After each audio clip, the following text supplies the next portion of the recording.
नमस्कार. सर्वांचे खूप खूप स्वागत आहे माझ्या यूट्यूब चॅनलवर. कसे आहात सर्व? सगळ्यांचा आजचा दिवस खूप सुखाचा, समाधानाचा आणि आनंदाचा जावो आणि प्रत्येकच दिवस खूप सुखाचा, समाधानाचा जावो हीच देवासमोर प्रार्थना करते आणि नवीन एका व्हिडिओला सुरुवात करते. उद्या आहे वार रविवार आणि या दिवशी आलेली आहे चैत्र अमावस्या. म्हणजेच या अमावस्येला आपण दर्श अमावस्या असे देखील म्हणतो. या अमावस्येपासून चैत्र महिना संपून वैशाख महिना सुरू होतो. नववर्षातील पहिला महिना चैत्र महिना हा खूप महत्त्वाचा मानला जातो. रामनवमी, हनुमान जयंती, गुढीपाडवा, चैत्र गौरी असे बरेचसे सण या महिन्यामध्ये साजरे केले जातात आणि त्याचमुळे या महिन्यात येणारी अमावस्या तिथी देखील खूप शुभ मानली जाते.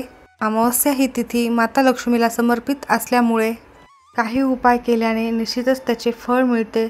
त्याचबरोबर ही अमावस्या पितरांना देखील समर्पित आहे. पितरांच्या आशीर्वादासाठी काही उपाय करणे देखील गरजेचे आहेत. या अमावस्येला पवित्र नद्यांमध्ये स्नान करणे खूप शुभ मानले जाते. पवित्र नद्यांमध्ये स्नान केल्यामुळे आपले सर्व वाईट कर्म, जे काही चुकून झालेले काम असेल, त्याचे जे पाप लागत असेल ते पाप सगळे नष्ट होते आणि पितृदोष देखील दूर होतो. धार्मिक दृष्टीने हा दिवस अत्यंत महत्त्वाचा असून या दिवशी काही उपाय केल्याने तुम्हाला तुमच्या आयुष्यात बरेचसे बदल बघायला मिळतील.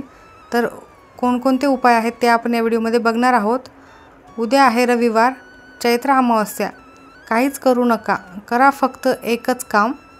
पिंपळाच्या झाडाजवळ ठेवा ही एक वस्तू. लाखो रुपयाची कर्जमुक्ती होईल. 7 पिढ्यांचे दारिद्र्य नष्ट होईल. पितृदोष देखील दूर होईल आणि तुमच्या घरामध्ये अखंड लक्ष्मीचा वास राहील. फक्त पिंपळाच्या झाडाजवळ आपल्याला एक वस्तू ठेवायची आहे. अगदी साधा आणि सोपा उपाय आहे. हा उपाय उद्या कधी करायचा, कसा करायचा याची संपूर्ण माहिती मी तुम्हाला या व्हिडिओमध्ये देणार आहे. त्यामुळे व्हिडिओ शेवटपर्यंत बघा आणि माहिती आवडल्यास व्हिडिओ शेअर करा, सबस्क्राईब करा, लाईक करा आणि बेल आयकॉनला प्रेस करा, जेणेकरून तुम्हाला नवनवीन व्हिडिओ बघायला मिळतील.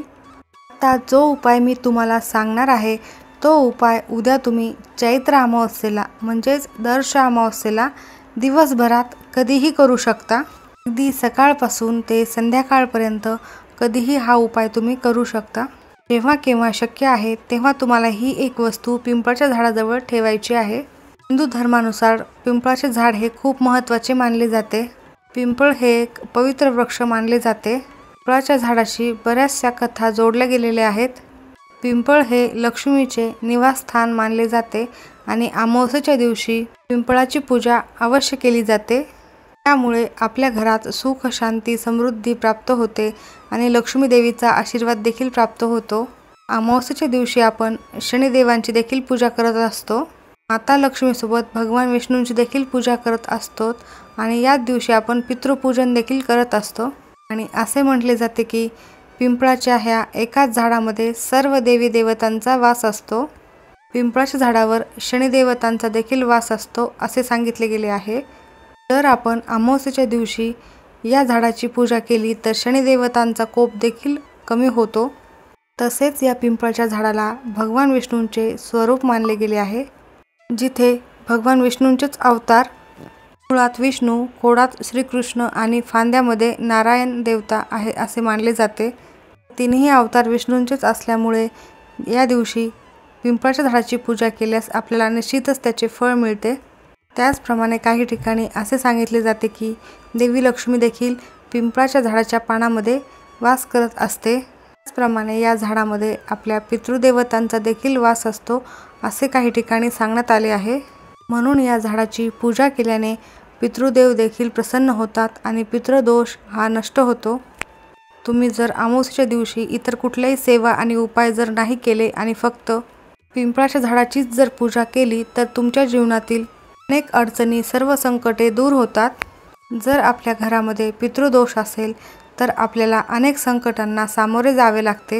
घरामध्ये नकारात्मकता असते. त्याचबरोबर घरात पैशाची सतत चणचण जाणवत असते. शुभ कार्यामध्ये अडथळे येत असतात. मेहनतीला यश मिळत नाही. मुलांची, पतीची प्रगती होत नाही. घरात कोणत्या ना कोणत्या कारणाने सतत भांडणे राहत असतात. उद्योग व्यवसायामध्ये देखील यश येत नाही. घरातील मुले हे सतत हट्टीपणा करत असतात. काही सांगितल्यास ते ऐकत नाही. कोणतेही शुभ कार्य निर्विघ्नपणे पार पडत नाही. घरामध्ये लग्नायोग्य मुलं मुली असतील तर त्यांच्या लग्नामध्ये अडथळे येतात। त्याचबरोबर घरामध्ये सुख शांती समृद्धी टिकत नाही आणि म्हणूनच तुम्ही या अमावस्येला पिंपळाच्या झाडाखाली ही एकच वस्तू ठेवल्याने तुमच्या या सर्व समस्यातून तुमची सुटका होते। तुमच्या घरच्या सर्व सदस्यांची, मुलांची, पतीची प्रगती व्हायला वेळ लागणार नाही। त्याचप्रमाणे पितृदोष तर नष्ट होणारच आणि तुमचे कधी कोणाकडनं कर्ज घेतलेले असेल तर कर्जमुक्ती देखील होणारच। हा उपाय करण्यासाठी उद्या सकाळी तुम्हाला लवकर उठायचे आहे, शुचिर्भूत व्हायचे आहे। अंघोळीच्या पाण्यामध्ये थोडेसे काळे तीळ किंवा खडे मीठ, थोडीशी चिमूटभर हळद आणि गंगाजल टाकायचे आहे। अमावस्येच्या दिवशी पवित्र नद्यांमध्ये स्नान करण्याला खूप महत्त्व आहे, पण प्रत्येकालाच पवित्र नद्यांमध्ये स्नान करायला जाणे शक्य नसते। त्यामुळे तुम्ही घरीच अंघोळीच्या पाण्यात थोडेसे गंगाजल टाकून स्नान केल्यास पवित्रता राखली जाते आणि तुमचे जे कर्म आहेत ते वाईट कर्म नष्ट होतात आणि पुण्यफळ प्राप्ती होते। स्वच्छ स्नान करून झाल्यानंतर स्वच्छ कपडे घालायचे आहेत आणि देवघरातील देवतांची पूजा करून घ्यायची आहे। लक्ष्मी आणि विष्णूंची देखील पूजा करून घ्यायची आहे। वातावरण प्रसन्न करून आपल्याला या उपायाला सुरुवात करायची आहे। उपाय करण्यासाठी तुम्हाला एका तांब्यामध्ये तांब्याभर पाणी घ्यायचं आहे आणि त्याच्यामध्ये थोडेसे गाईचे कच्चे दूध टाकायचे आहे, चिमूटभर हळद टाकायची आहे आणि गंगाजल टाकायचे आहे। गंगाजल असेल तर नक्की टाका, नसेल तर नाही टाकले तरी चालेल। त्यानंतर एक गुळाचा खडा देखील त्यामध्ये टाकायचा आहे। त्यानंतर एक दिवा प्रज्वलित करून घ्यायचा आहे। त्या दिव्यामध्ये मोहरीचे तेल किंवा तिळाचे तेल आवर्जून टाकायचे आहे आणि दोन्ही तेल नसल्यास तुम्ही घरातील तेल कुठलेही टाकू शकता। त्यानंतर त्या दिव्यामध्ये तुम्हाला चिमूटभर मोहरी किंवा काळे तीळ टाकायचे आहेत। त्यानंतर तुम्हाला सप्तधान्य घ्यायचे आहे। सप्तधान्यामध्ये तुम्हाला गहू, ज्वारी, बाजरी, मूग डाळ, चणा डाळ, हरभरा डाळ असे 7 प्रकारचे धान्य तुम्हाला या ठिकाणी घ्यायचे आहेत। थोडेसे सप्तधान्य आपल्याला एका वाटीमध्ये घ्यायचे आहे व हे सप्तधान्य आपल्या घरातील व्यक्तींवरून डोक्यापासून ते खाल पायापर्यंत उतरवून घ्यायचं आहे। घरातील सगळ्याच व्यक्तींवरून उतरवलं तरी चालते किंवा खास करून घरामध्ये आजारी व्यक्ती असेल तर त्यांच्यावर देखील हा उपाय करणे गरजेचे आहे। त्याचबरोबर लहान मुले असतील तर त्यांच्यावरून देखील या प्रकारे ओवाळायचे आहे। अंगावर उतरून घेतल्यानंतर तुम्हाला या सर्व वस्तू घेऊन पिंपळाच्या झाडाजवळ जायचे आहे। सर्वप्रथम पिंपळाच्या झाडाजवळ दिवा प्रज्वलित करून घ्यायचा आहे। त्यानंतर आपण जे घरून पाणी आणलेले आहे ते मुळाशी अर्पण करायचे आहे। घरातील सदस्यावरून जे सप्तधान्य आपण उतरवून आणले ते सप्तधान्य आपल्याला त्या झाडाच्या मुळापाशी अर्पण करायचे आहे। त्यानंतर दोन्ही हात जोडून पितरांचे नामस्मरण करायचे आहे। त्याचबरोबर माता लक्ष्मी आणि विष्णूंचे देखील नामस्मरण करायचे आहे आणि 11 प्रदक्षिणा करायच्या आहेत।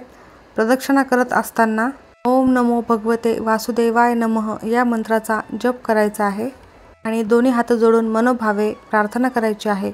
तुमच्या आयुष्यात जे काही संकट आलेले आहेत, तुमच्या घरात जी काही नकारात्मकता आहे त्या सर्व दूर होण्यासाठी, पितृदोषातून मुक्ती मिळण्यासाठी, घरात मुलांची पतीची प्रगती होण्यासाठी आणि 7 पिढ्यांची दारिद्र्य नष्ट होण्यासाठी, तुमचे काही कर्ज घेतलेले असेल तर कर्जमुक्ती होण्यासाठी मनोभावे प्रार्थना करायची आहे। तसेच प्रार्थना करून माता लक्ष्मीला घरी येण्यासाठी आवाहन करायचे आहे। या प्रकारे तुम्हाला या अशा वस्तू पिंपळाच्या झाडाखाली वाहून सोपा, साधा आणि प्रभावी उपाय उद्या चैत्र अमावस्येच्या दिवशी करायचाच आहे। जर मनोभावे या वस्तू अर्पण केल्या तर तुमच्या आयुष्यातील सर्व संकटे दूर होतील। संपूर्ण पूजा करून झाल्यानंतर तुम्हाला पिंपळाच्या झाडाची 11 पाने घरी आणायची आहेत। खाली गळून पडलेली पानं असेल तर तीच घ्या आणि नसेल तर मग झाडांची पाने आपल्याला झाडाला क्षमा मागून तोडून घ्यायची आहेत। त्या पानांची एक माळ बनवायची आहे आणि ही माळ तुम्हाला उद्याच्या दिवशी मारुतीला अर्पण करायची आहे। या दिवशी आपण रुईच्या पानाची माळ मारुतीला अर्पण करतो, त्याप्रमाणेच आपल्याला पिंपळाच्या पानाची देखील माळ अर्पण करायची आहे।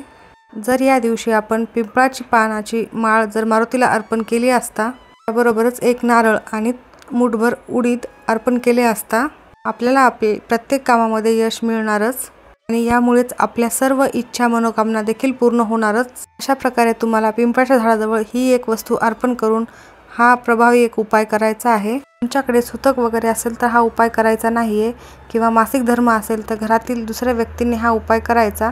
तुमच्या घरामध्ये पवित्रता राखली जात असेल तर बाकीच्या व्यक्तींनी हा उपाय केला तरी चालतो, पण ज्यांचा मासिक धर्म आहे त्यांनी हा उपाय करू नये।